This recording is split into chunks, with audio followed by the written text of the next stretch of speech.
Halo, perkenalkan nama saya Luisa Grace Kelly Setiabudi.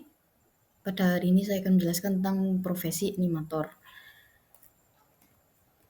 Profesi animator ini akan saya jelaskan menjadi 7 bagian, yaitu job desk dan tanggung jawab, skill dan kualifikasi, proses animasi, menentukan biaya animasi, etika profesinya, dan kesimpulannya.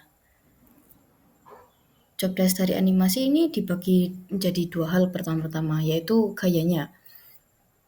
Ada dua tipe gaya, yaitu motion graphic, di mana animasinya ini secara grafis, lalu animasi karakter yang animasinya itu berfokus pada penggambaran karakter tersebut. Lalu ada animasi karakter ini dibagi tekniknya menjadi tradisional, animasi 2D, animasi 3D, dan stop motion. Apa itu animasi tradisional? Yaitu animasi yang digambarkan dengan menggunakan kertas dan pensil tanpa ada digital. Salah satu contohnya itu di layar berikutnya, yaitu film Disney pada awalnya itu menggunakan animasi tradisional. Lalu ada juga animasi 2D yang dimana seperti animasi tradisional namun menggunakan digital.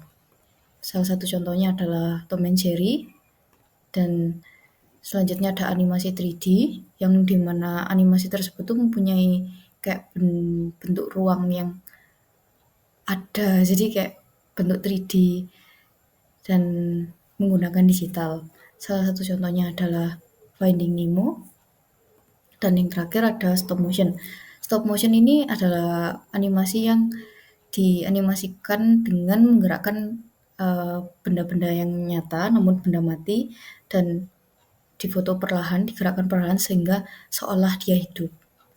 Contohnya stop motion adalah Shaun the Sheep dan Coraline.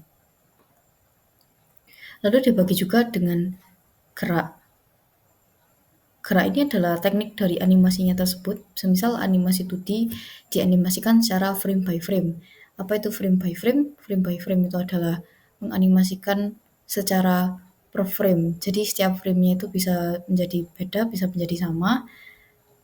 Dan untuk memudahkan pekerjaan frame by frame, karena frame by frame itu biasanya memakan waktu yang cukup lama, diciptakan twinning, yang dimana perbagian part animasi karakternya tersebut itu dibagi beberapa macam sehingga bisa dianimasikan per individunya sehingga tidak perlu menganimasikan ulang.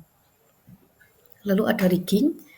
Ini adalah animasi yang digunakan untuk animasi 3D, yaitu menggerakkan objek 3D tersebut sehingga terlihat nyata dan hidup.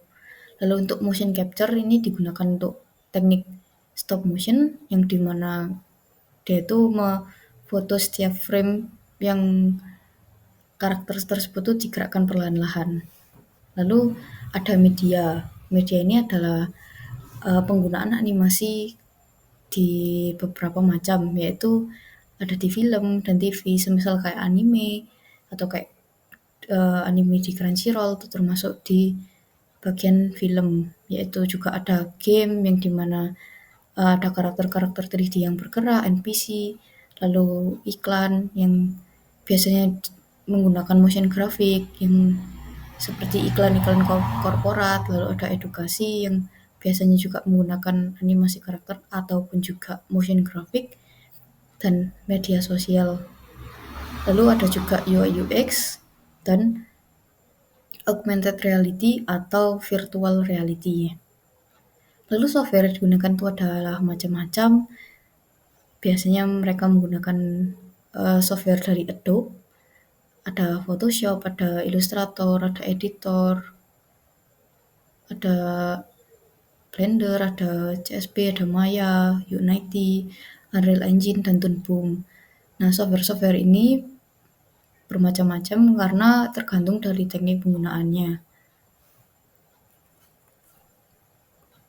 Nah, selanjutnya ini adalah contoh yang teknik-teknik tersebut. Yang pertama ini adalah tradisional atau digital. Kedua ini adalah teknik digital. Lalu di kanannya ada teknik 3D, animasi 3D, dan di bawahnya ini adalah animasi motion capture. Sebelahnya ini adalah motion graphic, di kanannya ada augmented reality, dan di bawahnya ada virtual reality. Nah, ini adalah salah satu banyak dari aplikasi yang digunakan untuk animasi ataupun yang lainnya juga. Lalu adalah tanggung jawab dari profesi animasi. Profesi dalam animasi ini dibagi menjadi praproduksi, produksi animasi, visual effect, post produksi, game dan media digital, manajemen dan pendukungnya. Nah, praproduksi ini mempunyai banyak kayak anggota, jadi mulai dari menulis cerita, buat alur animasinya, terus desain karakternya, terus dilanjut dengan menganimasikan animasi yang sudah dibuat, alur cerita yang sudah dibuat tersebut. Terus diberikan juga visual dan efek supaya animasi tersebut tuh bisa terlihat lebih bagus, lebih memukau, dan post produksi yang dimana animasi tersebut disempurnakan sehingga hasilnya menjadi lebih baik dengan diberikan suara, diberikan pencahayaan yang bagus, dan diedit videonya supaya menjadi lebih baik, supaya lebih terlihat pas. Lalu juga ada game dan media digital, yaitu animasi yang khusus untuk game. Jadi animasi ini juga bisa mengarah ke game di mana kayak semisal kita bermain game dan memerlukan karakter di dalamnya. Maka karakter di dalamnya itu termasuk salah satu tugas yang bisa dilakukan oleh profesi animasi. Lalu terakhir juga ada manajemen pendukung yang dimana kayak uh, profesi freelance yang tidak terikat pada salah satu studio dan dia bisa mengambil banyak pekerjaan sekaligus, ataupun juga konten kreator yang kerjanya itu di media sosial. Lalu juga ada skill dan kualifikasi. Nah, skill apa saja yang diperlukan animator, yaitu penguasaan software, memahami 12 prinsip animasi, storyboarding, dan acting. Lalu kualifikasinya dituntut menjadi kreatif, bisa bekerja sama dengan tim, dan memanajemen waktu dengan baik. Proses animasi itu ada banyak macam, yaitu praproduksi menuju produksi dan post produksi. Nah, praproduksi ini terdiri dari brief klien, menentukan ide dan konsep, menulis cerita atau naskah, membuat storyboard, desain karakternya, dan backgroundnya. Lalu produksinya adalah pembuatan aset, rigging bila untuk animasi, dan proses animasinya, pencahayaannya. Lalu post produksi adalah tahap penyelesaian, rendering,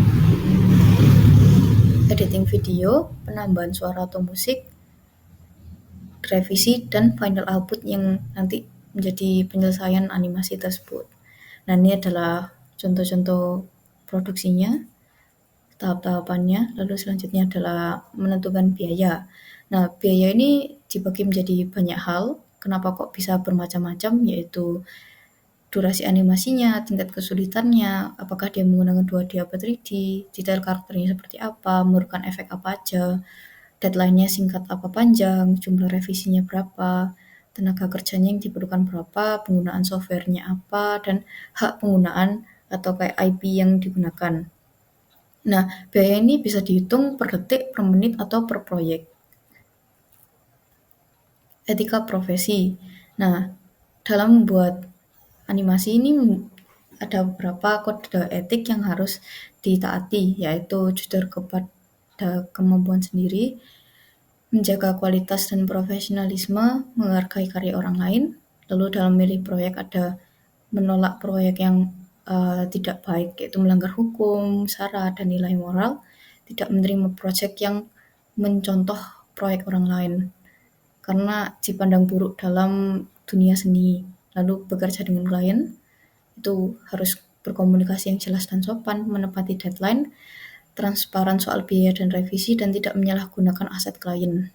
Terakhir ada hak cipta, yaitu tidak menggunakan aset tanpa izin, menggunakan lisensi resmi, dan menghormati kepemilikan karya. Lalu pelanggaran kode etik itu contohnya seperti apa?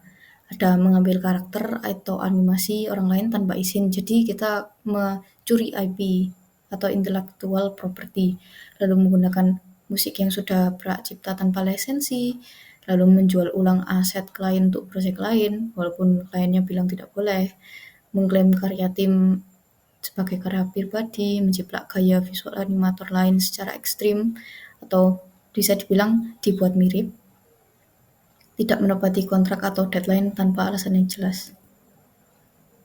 Lalu kesimpulannya, profesi animasi menuntut animator untuk memiliki tanggung jawab dan merancang dan menghasilkan animasi yang berkualitas sesuai konsep dan kebutuhan klien, didukung oleh keterampilan teknis, kreativitas, serta kemampuan dan komunikasi yang baik. Proses pembuatan animasi dilakukan melalui tahapan praproduksi, produksi, dan post-produksi dengan penentuan biaya berdasarkan durasi, tingkat kesulitan, dan hak penggunaan karya. Dalam menjalankan profesinya, animator wajib menjunjung etika desain dengan mematuhi kode etik dan memilih proyek yang sesuai, bekerja dengan klien secara profesional, menghormati hak cipta, dan menghindari plagiarisme atau penggunaan aset tanpa izin yang dapat merugikan pihak lain dan merusak profesionalisme. Sekian presentasi saya, terima kasih.